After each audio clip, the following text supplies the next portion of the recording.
mbokk yi asalaamaaleykum wa rahmatullahi taala wa barakaatuhu seen mbokkum daara Abdou Ndiaye moo dellu si waat ak yéen ci delluwukaayu nit ki ci tolluwaayu jamonoom.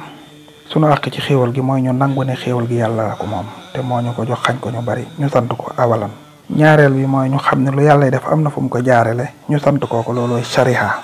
bég ci xéewal gi yàlla mi ñu ko jox te bañ a bég ci jëmmi xéewal gi ñu jafe woon ñu wut ko ba am ko buñ ko defee noonu bu boobaa pexe lay doon ci ñun ak njeyal.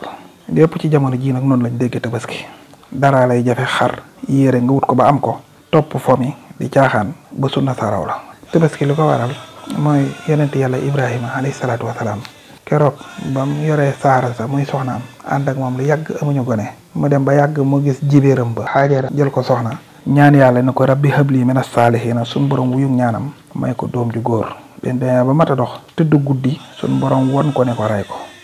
moo xam ne suñ borom lu mu digle njariñat ca nekk amul lor mu wéyal ndigal li wax ko doom ji ne ko suñ borom damaa wan ne ma naa la rey noo ko gise mu ne ko defal li la yàlla digal ndax yonent lu mu gént loola wax yu la bi mu demee ba tër ko nar koo rey lañ ko jotoo am xar looloo waral tabaski suñ borom ne ko xat saddaxta ruya inna kazalika najzil muhsinin dama doon xool waaye xam naa ni sab xol man rek maa ca nekk. ñu mën cee déggee Ibrahima dogu gi mu am def li ko yàlla digal ndax xam na ne ca la njariñ la ne doom ji tamit nangu gi mu nangoo topp way juram ndax xam na ne ca la muccam ak njariñam nekk soxna si tamit doonte benn doom la am mu nangu koo teg ci li ko yàlla digal te am ni ca la njariñ la ne wuti nag jamono ji nga xam ne nag kenn jaamootul yàlla lu waaye di def si njariñul bopp nga ci jiital xale bi ngay jàngal sax li nga ciy jiital mooy sa njariñul bopp bu boobaa nag mën naa am la muy am amaana waaye bu boobaa day jariñu du la jariñ lay tax nit ki jariñu jariñ la mooy nga def ko teg ko ci li neex yàlla bu boobaa dana jariñu jariñ la wasalaamaaleykum wa rahmatullah